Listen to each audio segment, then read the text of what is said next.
크리스마스가 다가오던 어느 저녁이었습니다. 엄마, 이제 우리 집에서 나가줘. 너무나 당당한 목소리였죠. 마치 오래된 가구를 버리듯 아주 자연스럽게 말이죠.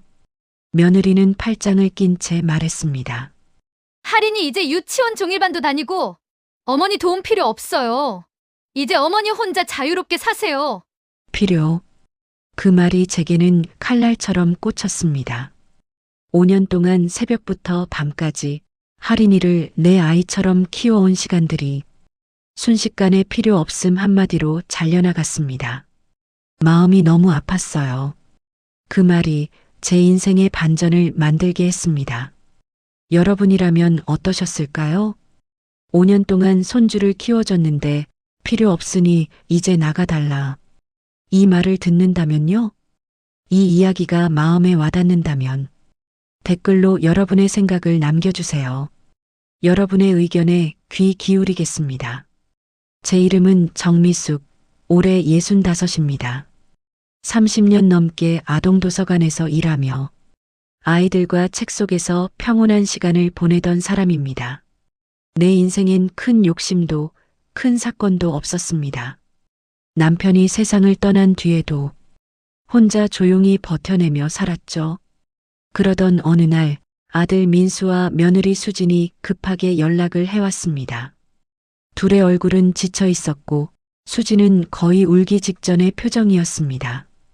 어머니 어린이집 대기가 몇백 명이에요. 우린 둘 다 일해야 하고 할인이를 봐줄 사람이 없어요. 민수는 제 손을 꼭 쥐며 말했습니다. 엄마 부탁이야. 엄마가 아니면 정말 답이 없어. 그 말이 제 마음을 무너뜨렸습니다. 부탁하는 아들 얼굴에 저를 필요로 하는 듯한 그 눈빛에 저는 결국 30년 일한 도서관에 사직서를 냈습니다. 그날 마지막 근무를 마치고 책장을 정리하면서 저 혼자 중얼거렸습니다. 이제 내 하루는 다시 아이를 향하겠구나. 아이들을 위한 헌책을 기부단체에 전해주며 복도를 걸어 나오던 그 순간이 기억납니다. 그때는 몰랐습니다. 그 작은 기부가 나중에 내 인생을 완전히 바꿀 복선이 될 줄은. 퇴직 후에 제 하루는 완전히 달라졌습니다. 아침 6시에 할인이 기저귀 갈고 작은 손을 씻겨주고 조용히 노래를 불러주며 나 또한 아이가 된 것만 같았습니다. 할인이는 제게 와서 작은 두 손으로 제 볼을 만지며 말했습니다. 할머니, 할머니. 옹알옹알 대던 그 한마디면 온종일 힘든 줄도 몰랐습니다.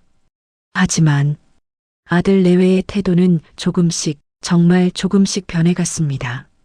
처음엔 감사의 말이 많았습니다. 어머니 덕분에 우리 살아요. 정말 은혜 갚고 살게요. 하지만 그 말들은 겨울 아침 김처럼 금방 사라졌습니다.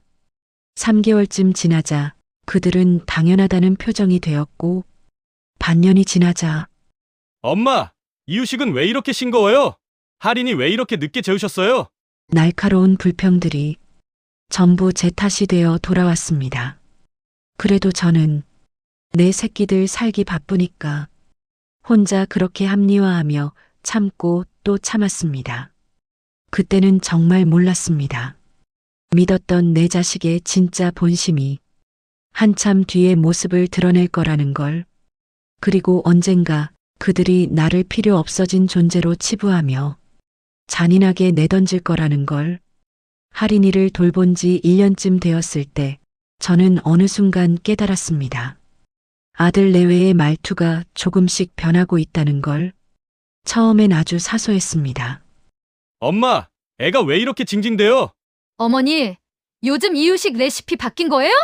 그저 육아 스트레스겠거니 넘겼습니다.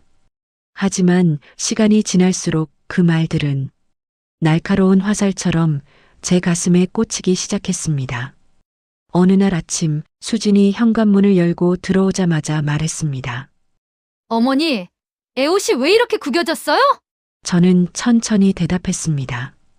금방 세탁기에서 꺼내서. 그러자 수진은 제 말을 끊으며 불만으로 가득 찬 얼굴로 말했죠.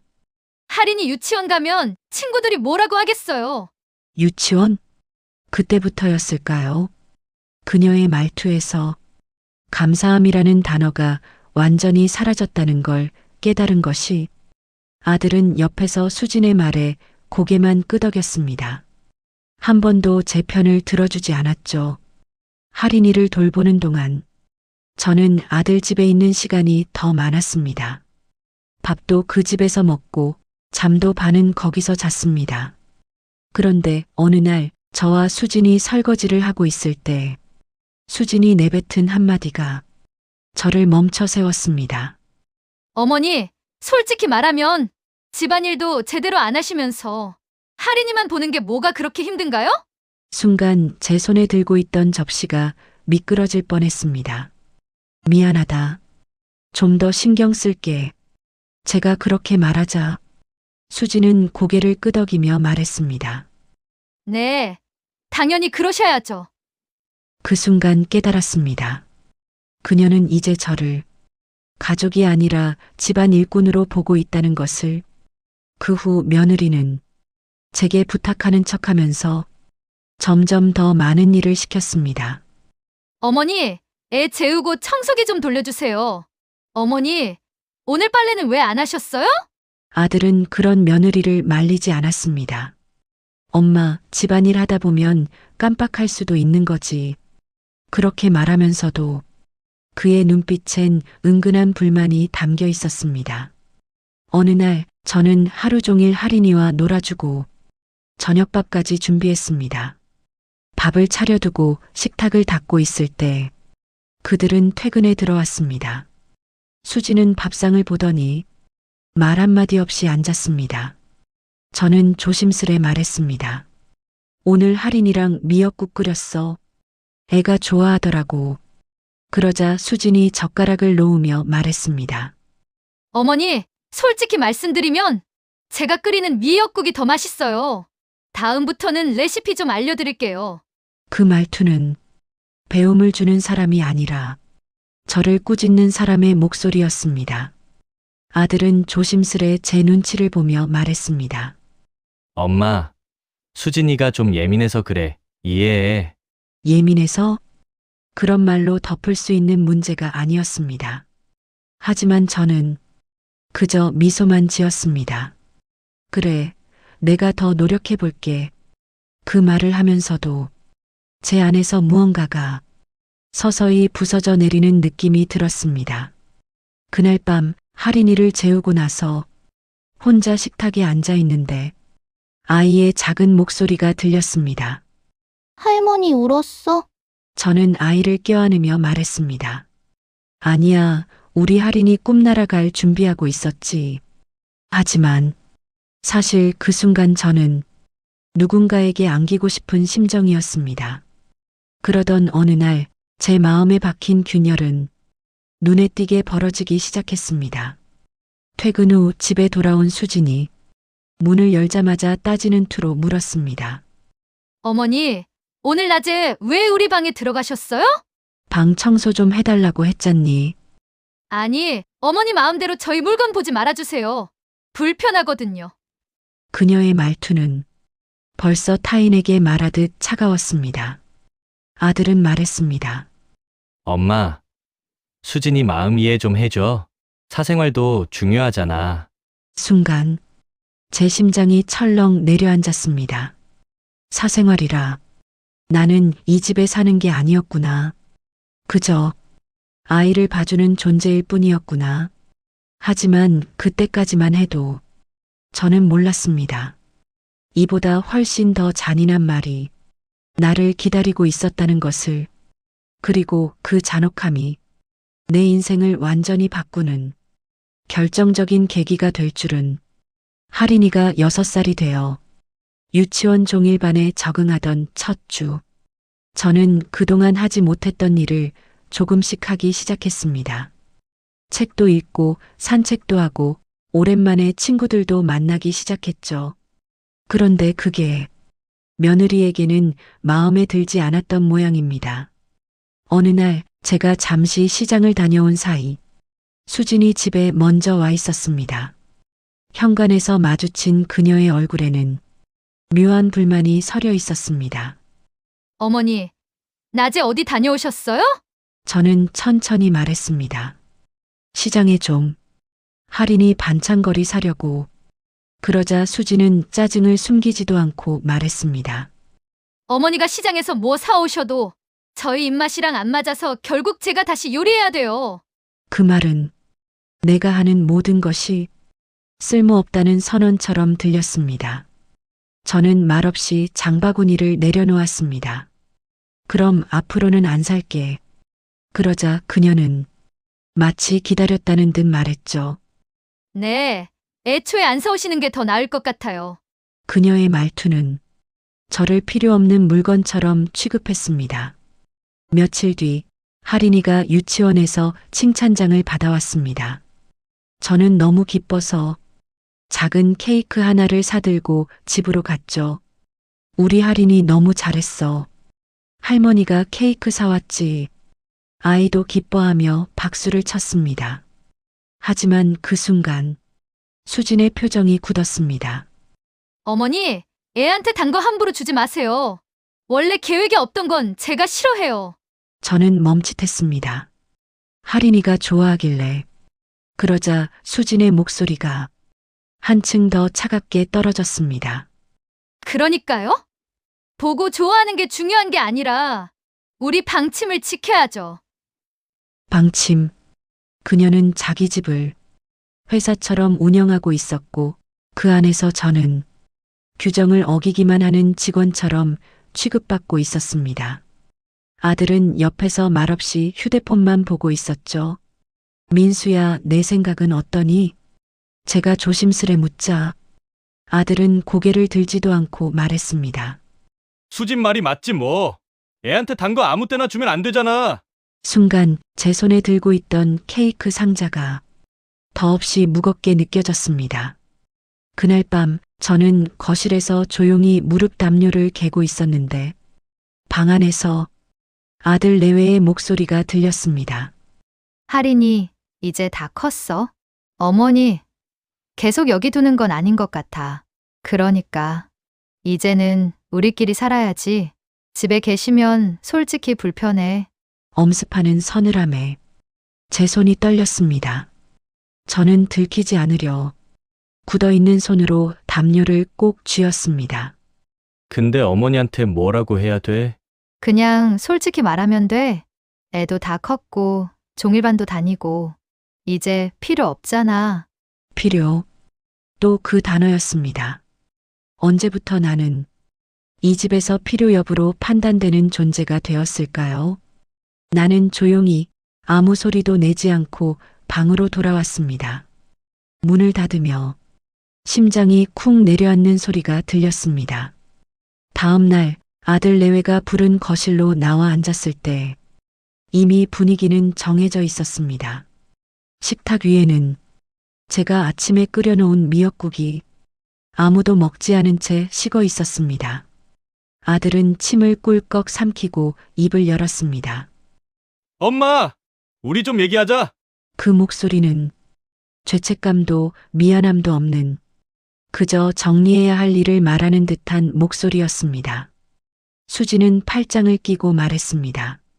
어머니, 이제 할인이가 종일반 다니잖아요? 저는 가만히 고개를 끄덕였습니다.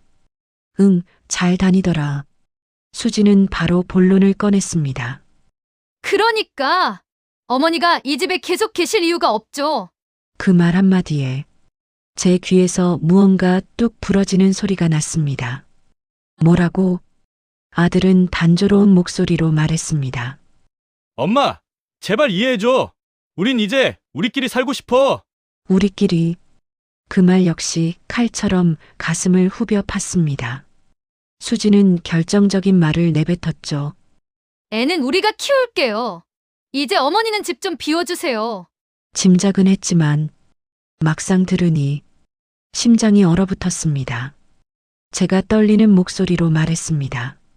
할인이는 뭐래? 수지는 웃으며 말했습니다. 애한테는 할머니 이제 필요 없다고 말했어요.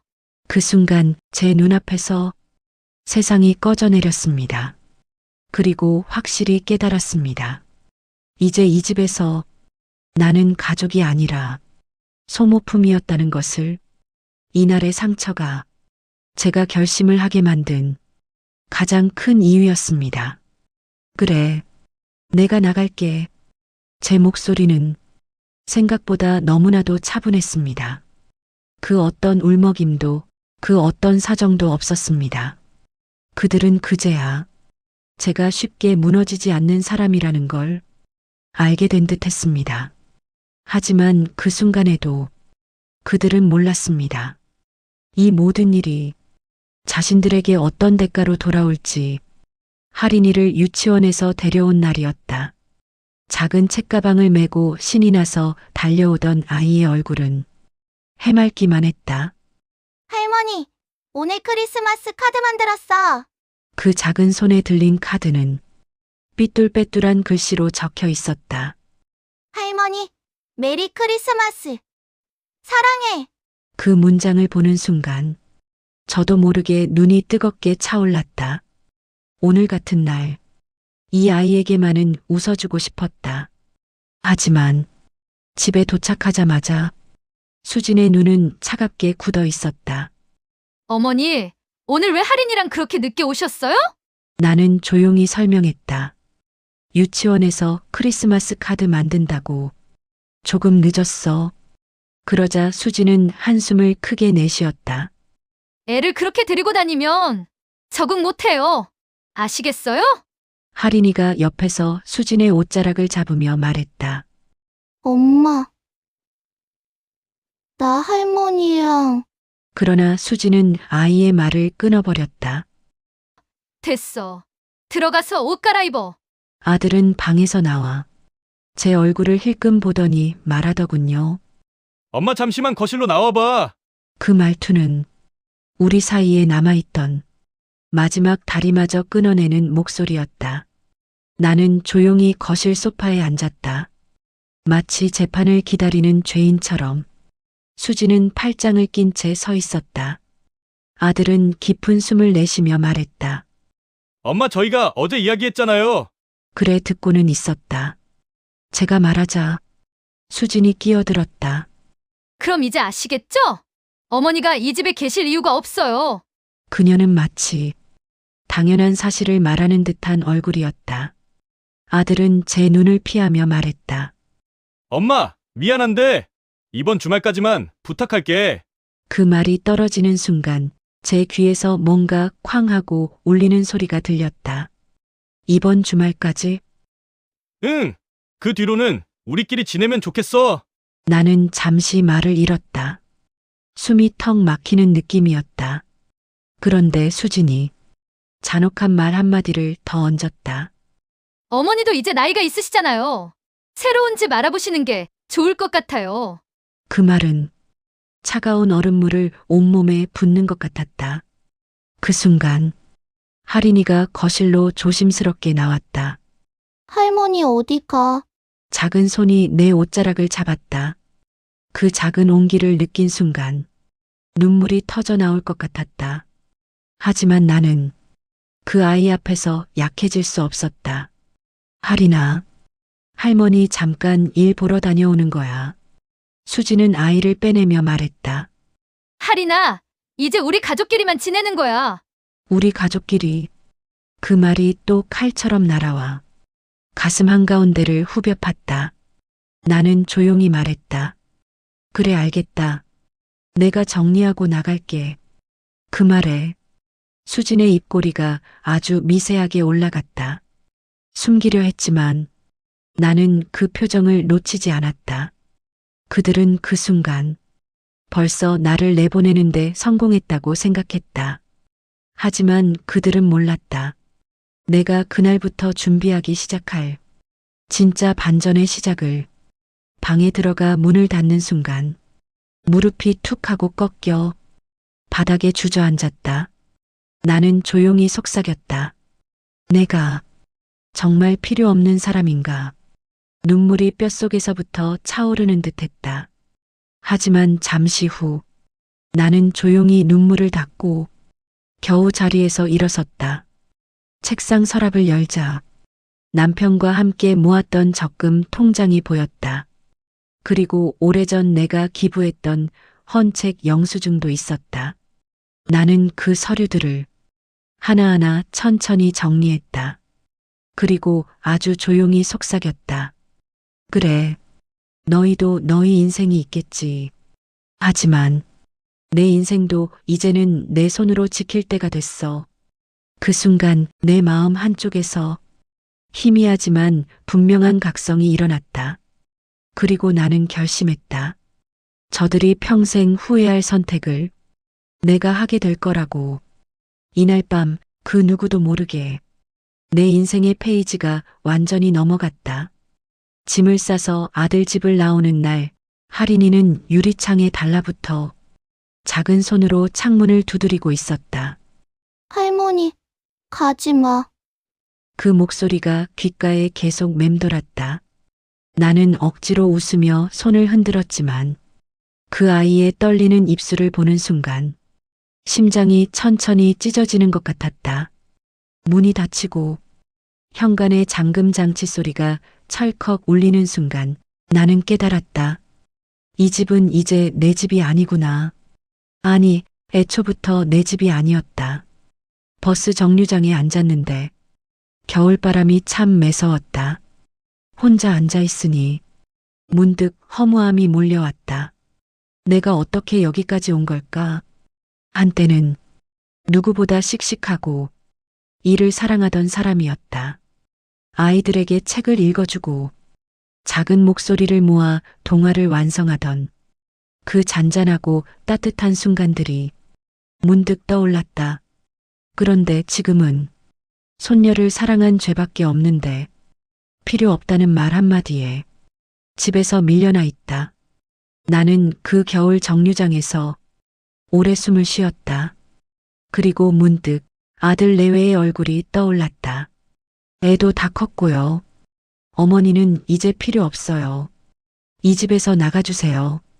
필요, 불필요. 그 기준으로 나를 재단한 사람들. 그들의 표정을 떠올리는 순간 내 안에서 무엇인가 천천히 돌아가기 시작했다. 그래, 너희가 나를 버렸으니 이제 나도 너희에게 기대지 않는다. 그 순간 이상하리만큼 마음이 고요해졌다. 그리고 마음 구석에서 작은 목소리가 들렸다. 이제 너 자신을 위해 살아라.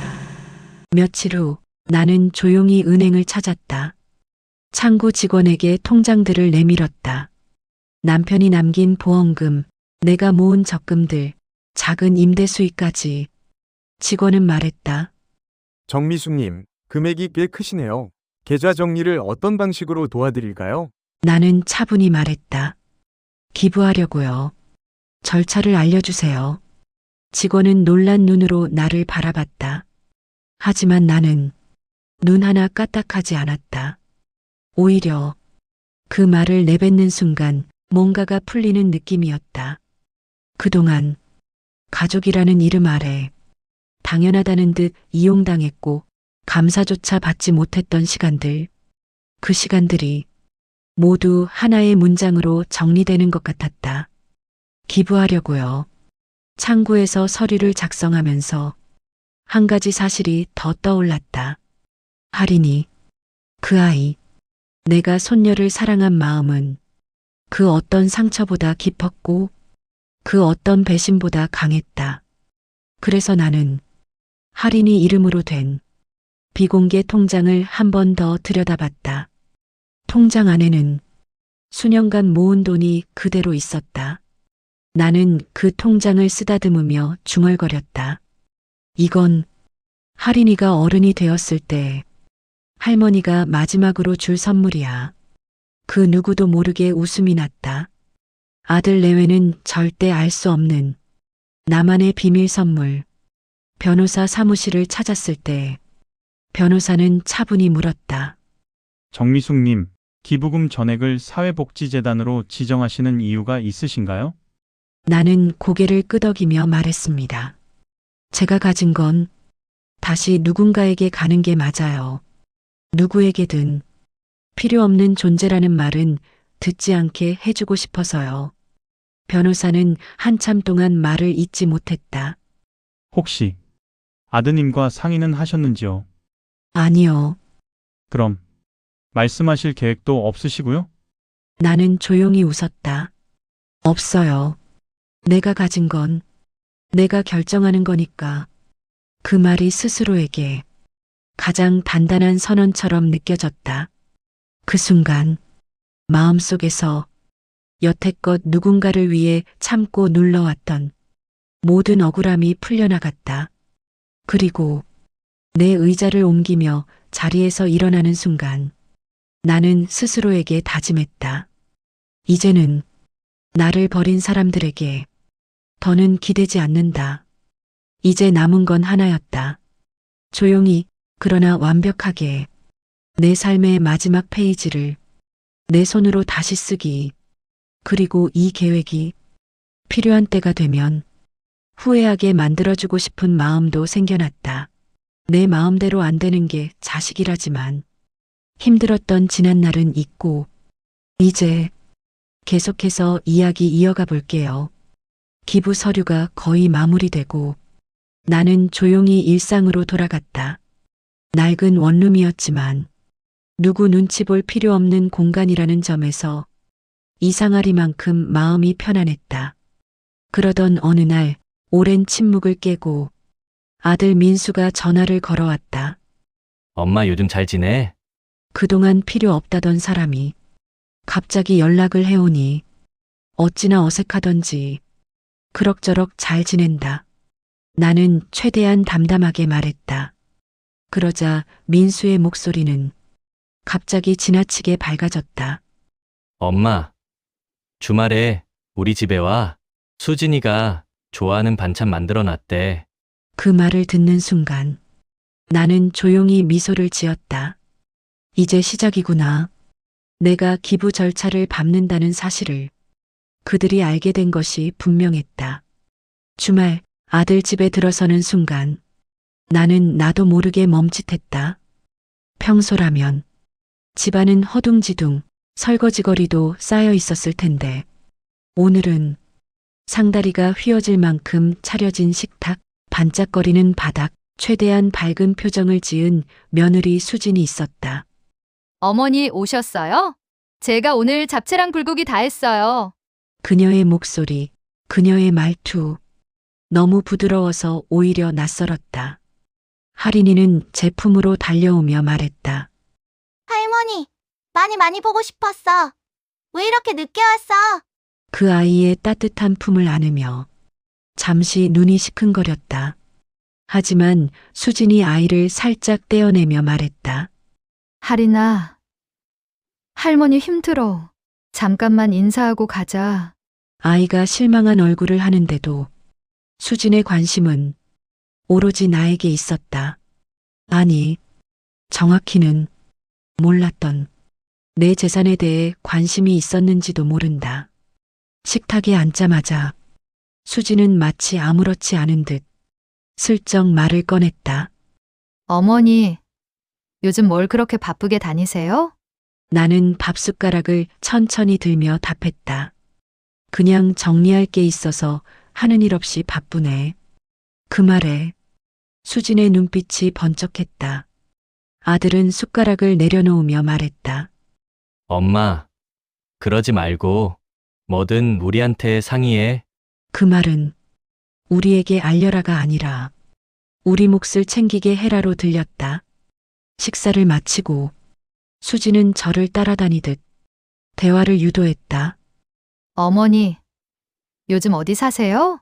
원룸 하나 구했어. 어머, 원룸이요? 어머니가 좁아서 힘드실 텐데 거기서 지내시기는 괜찮으세요? 추운데 힘드시겠어요. 그녀의 말은 도움이 아니라 탐색이었다. 괜찮다. 따뜻해. 그러자 그녀는 부드러운 미소를 지으며 손등을 잡았다. 어머니, 이제 저희가 잘할게요. 예전엔 우리가 너무 몰랐어요. 맑게 고인 눈동자까지 연출했다. 참으로 능숙했고 가증스러웠다. 하지만 나는 이미 알고 있었다. 며칠 전 아들 방에서 들려온 대화를 몰래 들어버렸었다. 어머니 재산 꽤 있다며? 기부하려 한다던데? 진짜 그럼 우리 완전 손해잖아. 그러니까 마음 돌릴 방법을 찾자. 그 말을 듣고 나는 더 이상 상처받지 않았다. 그저 씁쓸한 미소만 나왔을 뿐이다. 그날 밤 할인이가 내 옷자락을 잡으며 말했다. 할머니 오늘 우리 집에서 자고 가. 수진이 그 말을 듣자마자 황급히 달려와 말했다. 할인아, 할머니 바쁘시잖아. 나는 아이의 손을 잡고 말했다. 할머니는 언제든 괜찮아. 그러자 수진의 표정에서 잠깐, 아주 잠깐 짜증이 번졌다. 그러더니 곧 바로 부드러운 말투로 바꾸었다. 어머니, 그냥 너무 피곤하실까 봐요. 나는 조용히 고개를 끄덕였다. 그래, 걱정해줘서 고맙다. 수지는 미소를 지었지만 미세하게 떨리는 눈빛은 숨기지 못했다. 그녀는 알고 있었다. 이미 내가 기부라는 큰 결정을 했다는 걸. 그리고 그 결정을 되돌리기 위해 호시탐탐 기회를 노리고 있다는 것도 모두 알고 있었다. 집을 나와 걸어가며 나는 문득 생각했다. 저 부부가 원하는 건 내가 아니라 내가 가진 돈이구나. 그리고 더 확실히 깨달았다. 내가 지금 이들이 보여주는 과한 다정함에 흔들리면 내 인생은 다시 지옥으로 돌아갈 거라는 걸. 겨울밤 차가운 바람이 얼굴을 스쳤다. 나는 두 손을 주머니에 넣으며 조용히 중얼거렸다. 그래, 연기 계속해라. 나는 이미 다 알고 있으니까. 그리고 그 순간 나는 마음 깊은 곳에서 단단한 각오가 생기는 것을 느꼈다. 이제 흔들리지 말고 내가 계획한 대로 살아가겠노라. 말이다. 아들 집을 나와 돌아가는 길, 겨울바람이 귓가를 찢을 듯 매서웠다. 하지만 내 마음은 그 어떤 찬바람보다도 차가웠다. 이제는 속고 속이는 연극이 시작되는구나. 나는 아들 내외의 행동을 하나하나 머릿속에서 정리하기 시작했다. 그들이 왜 갑자기 나에게 잘하려 하는지, 무엇을 노리고 있는지 너무나 선명했다. 며칠 뒤 민수가 내 원룸으로 찾아왔다. 말끔하게 차려입고 손에는 과일 바구니까지 들고 있었다. 엄마 시간 괜찮아? 들어와라. 내 말투가 덤덤해서였을까? 민수는 눈치를 살피며 방 안을 둘러봤다. 엄마, 여기 너무 좁다. 이런 데서 어떻게 지내? 나는 차분히 말했다. 괜찮다. 내겐 충분하니까. 그러자 민수는 어색한 웃음을 지으며 자리에 앉았다. 엄마, 사실 수진이랑 얘기했는데 그의 목소리는 유난히 부드러웠다. 하지만 그 속에 담긴 속셈은 너무나 뻔하게 보였다. 엄마, 재산 정리하신다면서? 드디어 본론이 나왔다. 나는 일부러 눈을 피하며 말았다. 누가 그러디? 민수는 곧장 말을 이어갔다. 엄마 돈 우리가 같이 상의하면 안 돼? 그 말 속엔 내가 결정권을 갖겠다는 뻔뻔한 의도가 숨겨져 있었다. 나는 한참 동안 말없이 그를 바라봤다. 그리고 속으로 생각했다. 그래, 여기서부터는 내가 주도하는 게임이다. 며칠 후 수진에게서 전화가 왔다. 어머니 이번 주말에 가같이 식사 어때요? 표면적으로는 밝은 목소리였지만 그 안엔 무언가를 알아내겠다는 불순한 강박이 서려 있었다. 저녁 식사 자리, 수진은 건배를 하듯 잔을 들고 말했다. 어머니가 힘들게 모은 돈인데 저희가 잘 관리해드리고 싶어요. 나는 포크를 내려놓으며 고개를 갸웃했다. 관리? 누가 부탁이나 했니? 그러자 수진의 얼굴이 일순 굳었다. 그러다 이내 억지 웃음을 만들어냈다. 아니, 그게 아니라 그냥 어머니가 혹시 기부 같은 거 하신다길래. 아들 민수는 부연 설명이라도 하듯 말을 덧붙였다. 엄마가 가진 돈은 결국 가족을 위해 쓰여야 하지 않겠어? 나는 조용히 물었다. 가족? 누굴 말하니? 잠시 정적이 흘렀다. 둘은 서로를 바라보고 아들은 어색하게 씩 웃었다. 우리 셋이죠. 나는 그 말을 듣고 가만히 미소 지었다. 그 미소 속에는 조용한 비웃음이 담겨 있었다. 식사가 끝난 뒤 할인이가 내 손을 잡았다. 할머니, 나랑 놀자. 그 아이는 아무 잘못이 없었다. 그저 순수한 눈으로 나를 바라보고 있을 뿐이었는데 수진이 그 손을 급히 떼어냈다. 할인아, 할머니 피곤하시대. 아니, 할머니 괜찮아. 내가 말하자. 수진의 표정이 순간 일그러졌다. 그러더니 곧 바로 표정을 고쳤다.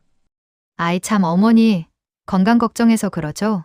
그녀는 그 와중에도 내 표정을 유심히 살폈다. 마치 기부는 취소했는지, 얼마인지도 모르는 돈의 흐름은 어떻게 되는지, 그것만이 그녀의 관심사처럼. 집을 나서는 순간 수진과 민수의 대화가 들렸다. 당장은 아니어도 어머니 마음만 바꾸면 돼. 맞아. 나도 그렇게 생각해. 기부 절차가 아직 끝난 건 아닐 거야. 그래, 그렇게 생각해라. 나는 엘리베이터에 혼자 서서 조용히 한숨을 내쉬었다. 그리고 마음속으로 말했다. 너희가 욕심낼수록 너희 인생이 어떻게 될지 내가 똑똑히 보여주마. 집에 돌아와. 나는 작은 공책을 펼쳤다. 며느리가 했던 말들, 아들이 보여준 행동들, 그들이 내게 내뱉었던 냉혹한 말들. 나는 하나하나 날짜와 함께 적기 시작했다. 필요 없어요. 우리끼리 살고 싶어요. 어머니 집 좀 비워주세요. 돈은 우리가 관리할게요. 기부는 하지 마세요. 글자로 옮기는 동안 오히려 마음이 더 단단해졌다. 이 기록들은 곧 있을 대반전의 기반이 될 것이었다. 그리고 나는 조용히 책상 위에 놓인 도장을 바라보았다. 서류, 증거, 기록. 이제 퍼즐이 거의 완성됐다. 밖에서는 겨울밤 바람이 세차게 휘날리고 있었다. 나는 커튼을 살며시 젖히며 창밖의 어둠을 바라보며 중얼거렸다. 슬슬 막을 올릴 때가 되었지. 그리고 방 안의 전등을 껐다. 어둠 속에서 내 눈빛은 고요하지만 차갑게 타오르고 있었다. 며칠 후였다. 나는 변호사로부터 최종 확인 전화를 받았다. 정미숙님, 기부금 서류는 내일자로 완전히 마무리됩니다. 드디어 내 인생의 마지막 페이지를 내 의지대로 쓰는 순간이 다가오고 있었다. 그러나 이 소식이 어떻게 전해졌는지 모르겠지만 그날 저녁 아들 민수가 갑자기 전화를 걸어왔다. 목소리는 지나치게 밝았고 어색한 억지 웃음이 묻어 있었다. 엄마, 오늘 집에 좀 올래? 수진이가 전부터 엄마 좋아하는 갈비찜 해놨대. 갈비찜. 5년 동안 살면서 단 한 번도 본 적 없는 음식이었다. 나는 조용히 말했다. 그래, 그럼 잠깐 들를게. 전화를 끊으며 나는 깊게 숨을 들이마셨다. 이제 본색을 제대로 드러낼 테지. 집에 들어서자마자 수지는 격하게 반겼다. 어머니, 어서 오세요. 그 과한 톤, 과장된 표정, 어제까지 나를 등 떠밀며 내쫓던 사람이 이렇게까지 갑자기 다정해질 이유가 뭐가 있을까? 여러분도 저와 같은 생각하실 거라 생각해요. 바로 얼마인지도 모르는 그 재산 때문이겠죠. 할인이는 순수하게 품속으로 달려왔다. 할머니, 할인이 보고 싶어서 또 왔구나. 나는 아이를 꼭 안았다. 그 아이만이 이 집에서 진심을 가진 유일한 존재였다. 수지는 애써 부드럽게 말했다. 할인아, 할머니 힘들어. 잠깐만 안기고 인사하자. 그녀의 시선은 계속 나의 표정을 훔쳐보고 있었다. 식탁에 앉자 수지는 숟가락도 들기 전에 말을 꺼냈다. 어머니, 요즘 무슨 정리하신다면서요? 본론이 아주 빨리 나왔다. 뭘 들었니? 내가 묻자 수지는 순간 당황했지만 곧 다시 밝은 표정을 지었다. 그냥 이것저것 재산 정리? 혹시라도 어머니 혼자 힘들게 고민하시고 결정하실까 봐요. 혹시라도가 아니라 절대로 혼자 결정 못하게가 진짜 속마음일 것이다. 나는 천천히 물었다. 왜 혼자 결정하면 안 되니? 민수가 잔을 내려놓으며 말했다. 엄마, 돈 문제는 가족끼리 상의해야지. 가족? 나는 아주 조용히 웃었다. 그리고 되물었다. 필요 없으니 나가달라더니 이제는 가족이니 상의하자고. 순간 공기가 얼어붙었다. 수진의 눈빛이 흔들렸다. 그땐 상황이 그랬고요. 나는 고개를 끄덕였다. 그래. 상황은 언제든 변하지. 그리고 속으로 말했다. 요즘 너희 상황은 욕심이 생겼다는 거겠지. 식사가 끝나고 나는 조금 일찍 일어나려 했다. 그때였다. 수진이 나를 부엌으로 불러 세웠다. 표정은 친절했지만 입모양은 욕망으로 일그러져 있었다. 어머니, 사실 궁금한 게 하나 있는데요. 물어봐라. 혹시 기부 같은 거 정말 하시는 건 아니죠? 나는 숨도 섞이지 않은 목소리로 말했다. 왜 그렇게 걱정이 되는 건데? 그녀는 순간적으로 솔직해졌다. 그 돈이 있으면 어머니가 사랑하시는 우리 할인이 미래에도 쓰고 집 대출도 갚고 우리 생활이 좀 나아질 테니까요. 할인이라는 단어를 이용해 자기 욕심을 포장하는 것. 수진이 자주 쓰던 방식이었다. 나는 물었다. 그 돈이 너희 삶을 나아지게 해야 한다고 생각하니? 수진은 당연하다는 듯 말했다. 네, 가족끼리는 그래야죠. 그 말에 내 입꼬리가 아주 작게 올라갔다. 그래, 가족끼리는 그래야 하는 거니? 수진은 확신한 듯 고개를 끄덕였다. 그럼요. 어머니 돈은 결국 우리 모두의 돈이잖아요. 그 순간 내 안에 있는 어떤 버튼이 딸깍하고 켜지는 듯했다. 내가 조용히 말했다. 나는 그렇게 생각하지 않는다. 수진의 얼굴이 굳었다. 나는 천천히 자리에서 일어섰다. 민수야. 아들이 놀란 표정으로 나를 바라보았다. 너희가 나한테 했던 말 기억하니? 어떤 말? 필요 없으니 집에서 나가달라던 말. 둘의 표정이 동시에 굳었다. 나는 조용히 말했다. 이제 그 말, 내가 그대로 너희에게 돌려주겠다. 그리고 덧붙였다. 오늘 이 집에서 내가 마지막으로 밥 먹는 날이다. 아들과 며느리는 당황한 눈빛으로 나를 바라보았다. 어머니, 그게 무슨 말씀이세요? 기부든 정리든 내가 알아서 할 테니까 너희는 더 이상 관여하지 마라. 그 말이 떨어지는 순간 수진의 입술이 파르르 떨렸다. 민수는 말을 잇지 못했다. 나는 마지막으로 말했다. 너희가 열어놓은 문은 너희가 닫아야 한다. 그리고 뒤돌아 문을 나섰다. 집 밖의 겨울 공기가 퍼렇게 차가웠다.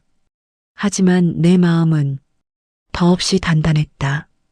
어미로서 그러면 안 되지만 아들 부부의 마음이 다치더라도 우리가 진짜 가족이 될 수 있는지 꼭 확인하고 싶어졌습니다. 그리고 나는 깊은 밤 스탠드 불을 켜고 앉아 조용히 웃었다. 본격적인 반전은 이제 시작이었다. 기부 절차가 마무리되던 날 변호사로부터 최종 문서가 도착했다. 정미숙님 전 재산 기부는 오늘자로 100% 완료되었습니다. 종이를 손에 들고 있는데 손끝이 떨리지도 않았다. 오히려 묘한 평온함만이 가득했다. 그래, 이제 됐다. 나를 필요 없다며 내쫓은 사람들에게 내 재산이 갈 이유는 단 하나도 없었다. 나는 조용히 문서를 봉투에 넣었다. 그리고 아주 작은 미소가 입가에 떠올랐다. 이제 무대는 완전히 내 손 안에 들어왔다. 그날 저녁 전혀 예상하지 못한 타이밍에 아들 민수에게서 연락이 왔다. 엄마, 내일 시간 돼? 우리 셋이서 꼭 하고 싶은 얘기가 있거든. 나는 대답했다. 그래, 얼굴이나 보자. 전화를 끊는 순간 그들의 초조함이 귀에 들리는 듯했다. 기부 서류가 끝나기 전에 어머니 마음을 돌려야 한다. 그 조급함, 그 안일함, 그 탐욕, 그 모든 게 이제 내게는 그저 조용한 코미디처럼 보였다. 다음 날 약속보다 한참 일찍 민수와 수지는 내가 사는 원룸으로 찾아왔다. 낯선 문 앞에서 둘은 과하게 화난 표정을 지어 보였다. 엄마, 어머니, 저희 왔어요. 그 과장된 호칭이 내 귀에 스며들던 그 순간 나는 깨달았다. 이제 이들의 연기가 마지막 국면에 들어선 거구나. 나는 문을 열어 그들을 맞았다. 어쩐 일이냐? 전화만 하면 될걸. 둘은 다급하게 들어와 앉았다. 할인이는 없었다. 아이에게 들키면 안 되기 때문일까? 아니면 이 대화가 아이와는 상관없는 돈 이야기라는 걸 스스로 알고 있어서일까? 수진이 먼저 입을 열었다. 어머니, 저희가 이렇게 찾아온 이유는요. 그녀의 말투는 평소와 달리 조금 떨리고 있었다. 아들은 시선을 피하며 말을 잇지 못했다. 그래서 내가 먼저 입을 열었다. 왜? 돈 때문에 온 거니? 둘은 순간적으로 얼굴이 굳었다. 아, 아닙니다, 어머니. 그냥 요즘 어떻게 지내시는지 해서. 수진의 입은 말을 했지만 그 눈은 완전히 솔직했다. 기부 취소했는지, 아직 남아있는 돈은 있는지, 그걸 확인하러 왔다는 눈. 나는 그녀를 똑바로 바라봤다. 기부 얘기 말이냐? 그 순간 둘의 표정이 확 변했다. 민수는 멋쩍게 웃으며 말했다. 엄마, 그거 기부 말인데 취소할 수 있는 거지? 왜? 취소해야 할 이유라도 있니? 그들은 서로 눈빛을 주고받았다. 수진이 숨을 들이마시고 아주 조심스럽게 말했다. 어머니가 사랑하시는 할인이 미래도 있고, 저희도 지금 사정이 많이 어렵고, 그 돈이 있으면 우리가 좀 더 잘해드릴 수 있을 것 같아서요. 우리가 더 잘 해드릴 수 있을 것 같다고? 그 말이 얼마나 비겁한 핑계인지 그들은 모르는 척하고 있었다. 나는 물었다. 나한테 잘한다는 게 뭐니? 수진이 곧바로 대답했다. 어머니 모시고 살 수도 있고, 같이 여행도 다니고, 어머니도 혼자 계시면 외롭잖아요. 민수도 거들었다. 엄마가 갖고 있는 그 돈 내가 잘 관리하면 우리 가족끼리 더 화목하게 지낼 수 있지 않아? 나는 고개를 천천히 들었다. 그리고 차갑게 말했다. 필요 없다고 집에서 내쫓던 사람들이 갑자기 왜 이렇게 따뜻해졌을까? 둘의 얼굴이 동시에 굳어졌다. 민수가 버벅였다. 엄마, 그때는 우리 수진이가 스트레스가 많아서. 수진이 재빠르게 끼어들었다. 맞아요, 어머니. 우리가 잘못했어요. 진짜 반성했어요. 반성하는 얼굴은 아니었다. 반성이란 눈에 고이는 물기가 아니라 말이 아닌 행동에서 드러나는 것인데, 하지만 그들은 반성하는 척만 하고 있었다. 아주 철저하게. 나는 그들의 연극을 잠시 감상하듯 바라봤다. 그리고 아주 작은 목소리로 말했다. 그만하자. 둘은 놀랐다. 어머니, 우리 진심이에요. 나는 고개를 저었다. 아니야. 진심 아니야. 나는 자리에서 일어났다. 두 사람을 내려다보며 말했지만 목소리는 낮고 차분했다. 너희 표정이야. 너희 말투야. 너희 눈빛이야. 내가 다 봤어. 둘은 모두 얼어붙었다. 내가 마지막으로 말했다. 너희가 진짜 원하는 게 뭔지 난 이미 알고 있다. 그리고 덧붙였다. 하지만 이미 늦었어. 민수가 다급하게 물었다. 엄마 뭐가 늦었다는 거야? 나는 가방 안에서 작은 서류 봉투 하나를 꺼내 그들의 시선이 닿지 않는 곳으로 밀어 넣었다.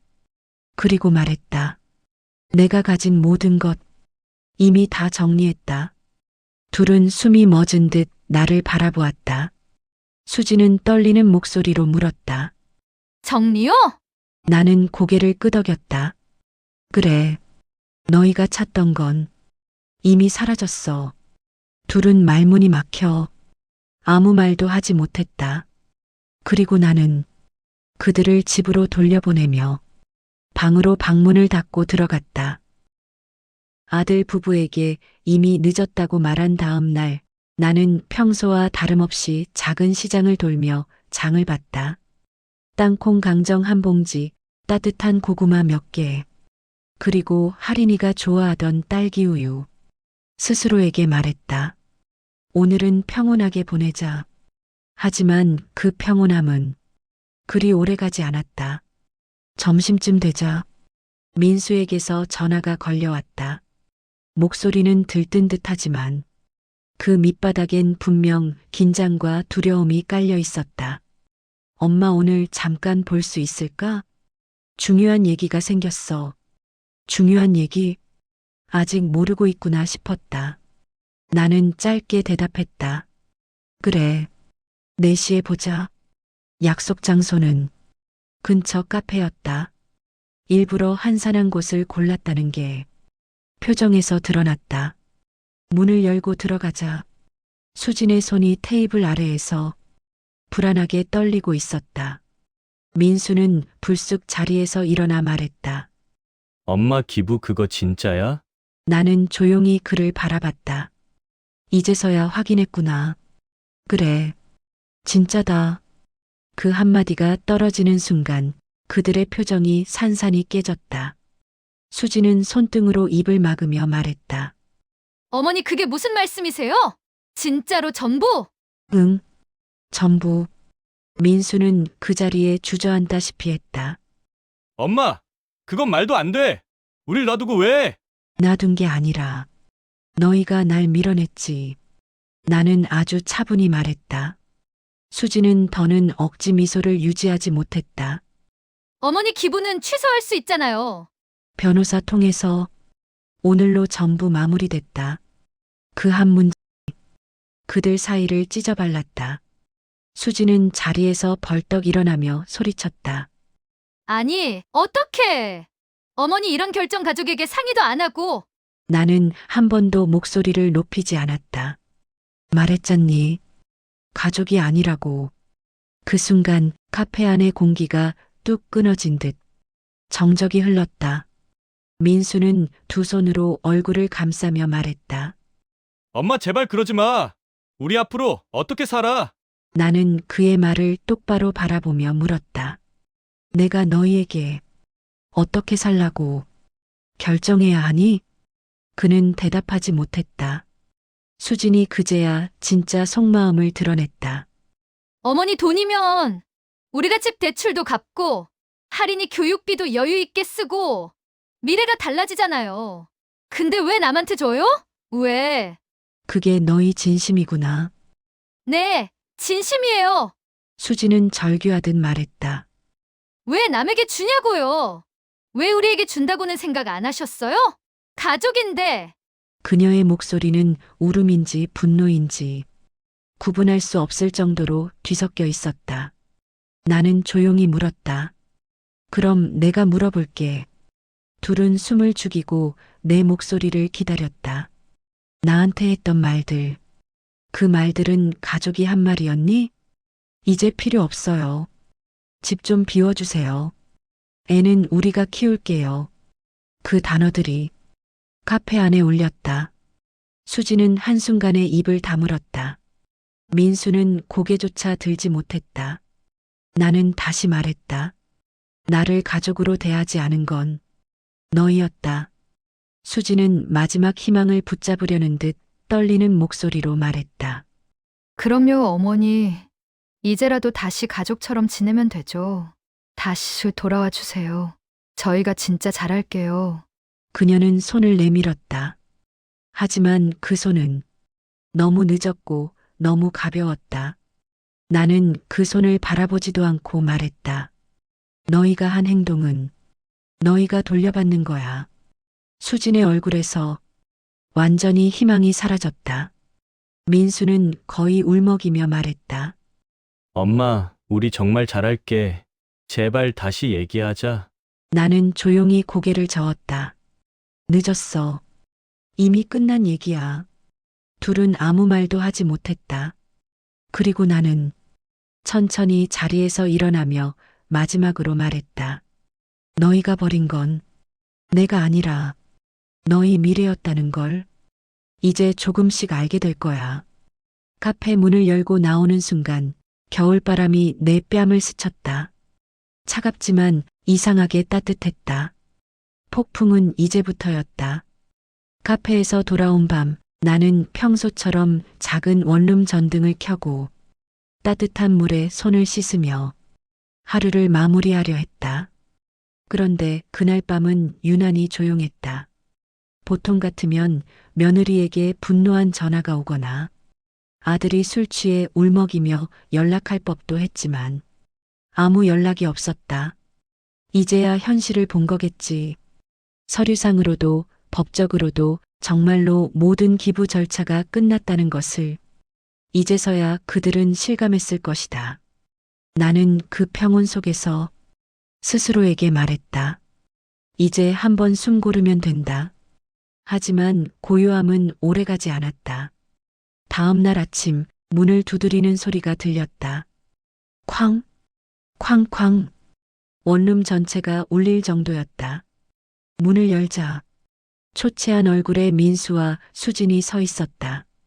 눈은 벌겋고 숨은 가쁘고 마치 밤새 울었던 사람들처럼. 엄마, 잠깐 얘기 좀 하자. 나는 문을 가볍게 열어 그들을 들였다. 둘은 서둘러 들어와 신발도 제대로 벗지 못했다. 들어오자마자 수지는 주저앉듯 바닥에 앉았다. 어머니, 진짜로 그 돈 다 기부하셨어요? 그녀의 목소리는 아예 망가져 있었다. 나는 고개를 끄덕였다. 그래, 이미 끝났어. 그러자 수진의 눈빛이 무너졌다. 그럼 우리는 이제 어떻게 살아요? 아들은 얼굴을 감싸쥐고 숨을 들이마셨다. 엄마, 내가 너무 바보였어. 그때 그 말들 진짜 미안해. 나는 그 말을 조용히 듣고만 있었다. 그들의 사죄는 진심일까? 아니면 돈이 사라진 현실이 두려워서일까? 나는 알고 있었다. 그들의 사과는 진심이 아니라 절박함이었다. 수지는 손을 떨며 말했다. 어머니, 도와주세요. 제발 한 번만요. 민수가 중간에 끼어들었다. 엄마, 회사에서 구조조정 얘기 나오고 대출이 8천이나 있어. 이번 달 은행 이자만 80이야. 할인이 유치원비도 밀렸어. 그 목소리는 두려움과 후회 그리고 절망으로 가득 차 있었다. 나는 잠시 그들을 바라보다 문득 이전의 대화를 떠올렸다. 이제 필요 없어요. 집 좀 비워주세요. 애는 우리가 잘 키울게요. 그 말들이 오늘 이들의 절규와 겹쳐졌을 때 가슴속 어딘가가 서늘해졌다. 나는 침착하게 말했다. 내가 너희에게 준 건 5년이라는 시간이었어. 민수가 고개를 들었다. 그 5년 동안 내가 아린이 봐줄 때 네가 회사 다닐 수 있었고 수진이 너도 직장 다니고 생활할 수 있었어. 수진의 눈이 떨렸다. 그건 맞아요. 하지만 지금은 나는 말을 끊었다. 그래. 지금은 너희가 책임질 차례야. 수진의 얼굴이 점점 일그러졌다. 어머니! 어머니 돈이었잖아요. 어머니 다 벌었잖아요. 왜 우리한테 조금도 안 남겨요? 왜 남한테 줘요? 왜? 나는 차분하게 답했다. 그건 어떤 사람도 다시는 나에게 필요 없다고 하지 못하게 하기 위해서야. 그 말은 수진의 가슴을 정면으로 때렸다. 그녀는 결국 울음을 터뜨렸다. 민수도 어깨를 떨며 말했다. 엄마, 다시 돌아오면 안 돼? 같이 살자, 제발. 나는 그를 바라봤다. 그 눈 속엔 진심과 후회 그리고 욕심이 뒤섞여 있었지만 그 모든 감정은 이미 너무 늦은 뒤였다. 내가 조용히 말했다. 나는 다시는 누구의 집에도 얹혀 살지 않을 거다. 그 말에 민수는 고개를 떨궜다.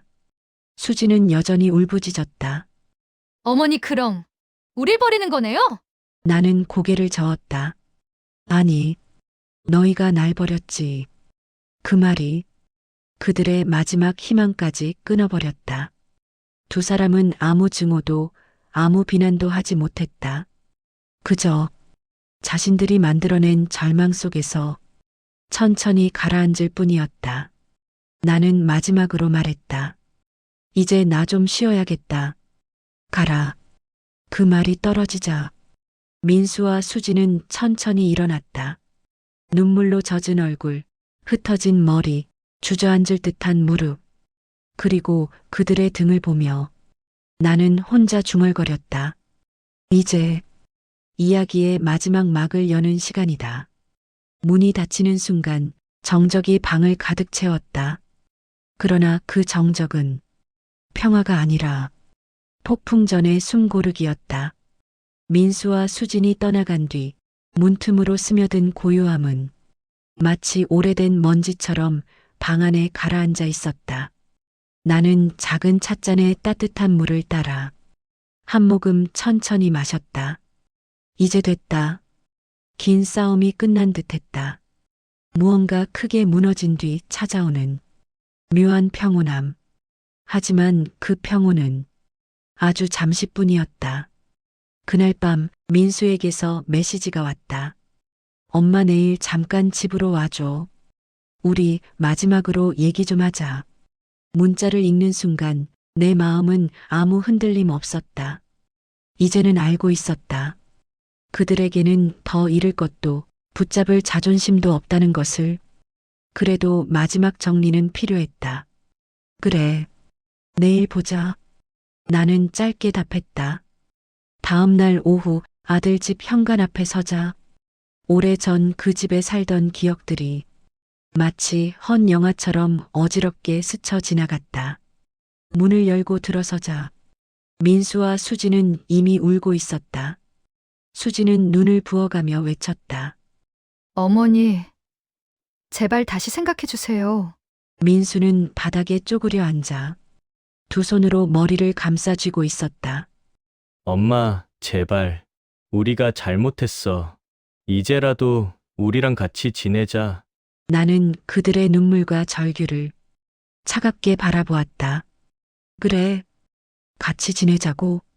두 사람은 재빨리 고개를 끄덕였다. 네.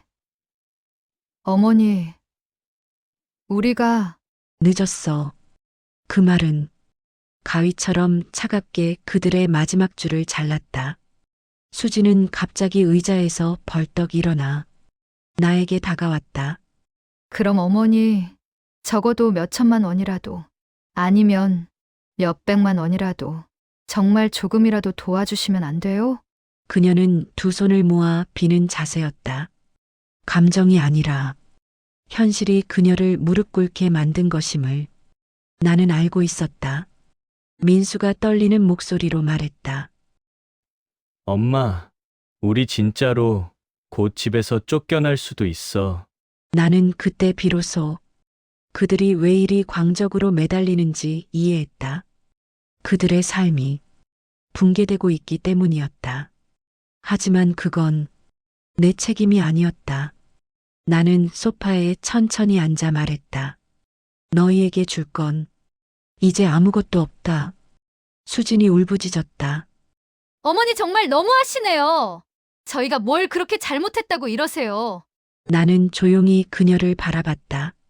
잘못했다고? 내가 너희에게 들었던 말들. 기억은 하니? 수지는 말을 잊었다. 민수는 고개도 들지 못했다. 나는 차분히 말했다. 난 그 말들을 평생 잊지 못할 거야. 그리고 천천히 자리에서 일어났다. 자, 이제 가자. 내가 현관 쪽으로 걸어가자. 두 사람은 놀란 듯 따라 나왔다. 민수가 묻는다. 어디 가는데? 나는 현관문을 열며 말했다.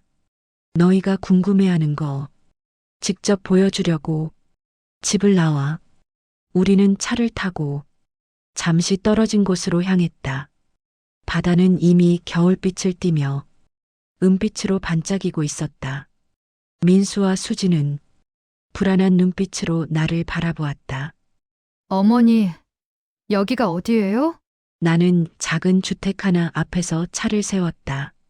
하얀 목조집, 겨울 햇살에 빛나는 푸른 지붕, 작은 동백나무와 해풍에 흔들리는 빨간 우편함.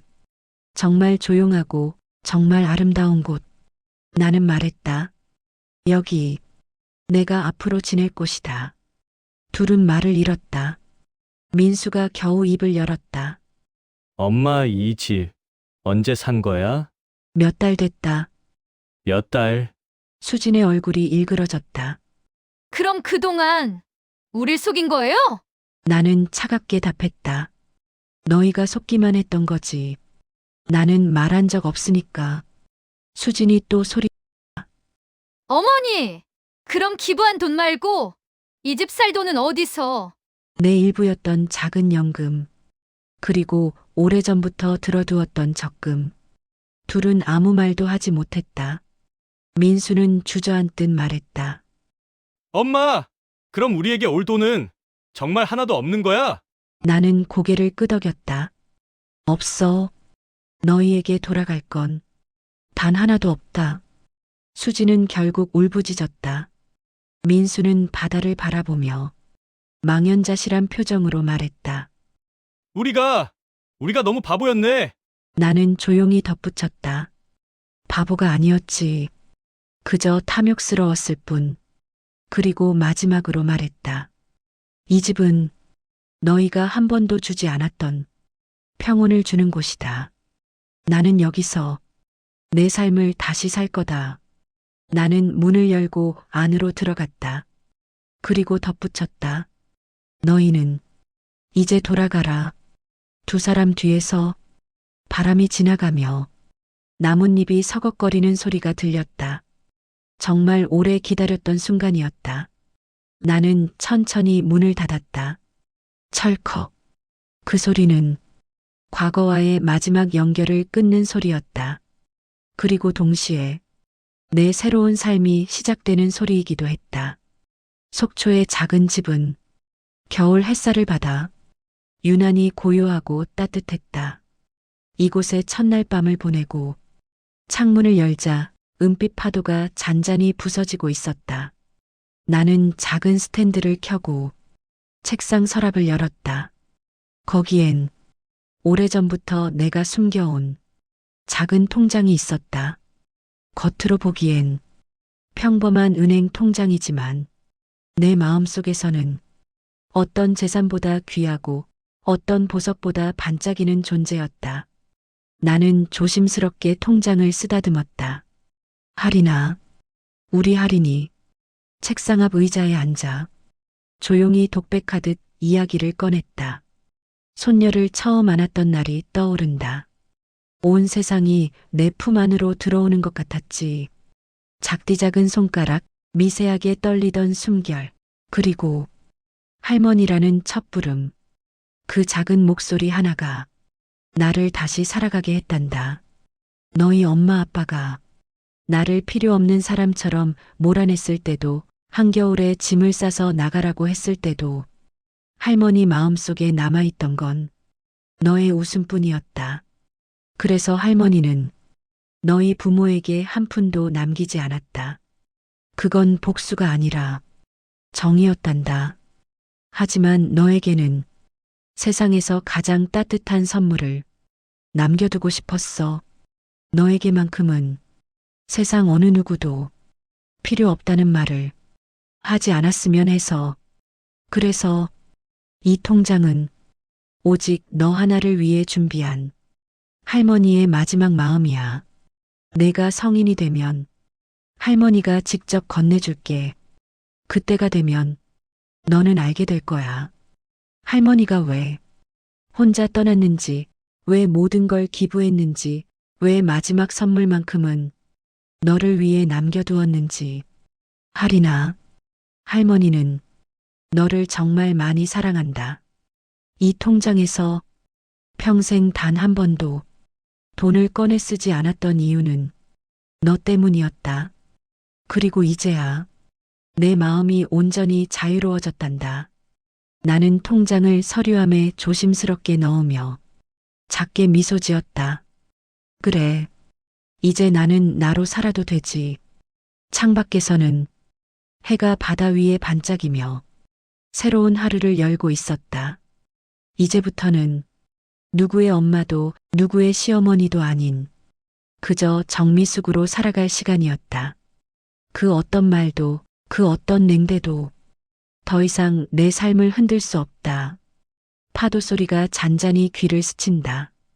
나는 따뜻한 차 한 잔을 들고 바다 앞 작은 평상에 앉았다. 그 바람 속에서 어쩐지 남편의 숨결도 느껴지는 것 같았다. 그리고 혼자 중얼거렸다. 여기서라면 정말 다시 시작할 수 있겠다. 여기까지 이야기를 함께 해주셔서 정말 고맙습니다. 혹시 여러분도 가족에게 상처받은 적 있으신가요? 아니면 지키고 싶은 누군가를 위해 조용히 희생했던 순간이 있으신가요? 여러분의 이야기도 댓글로 남겨주세요. 다음 사연을 만드는데 큰 힘이 됩니다. 그리고 영상이 마음에 드셨다면 좋아요, 구독, 알림 설정 부탁드릴게요. 다음 이야기에서 우리는 또 만나게 될 거예요.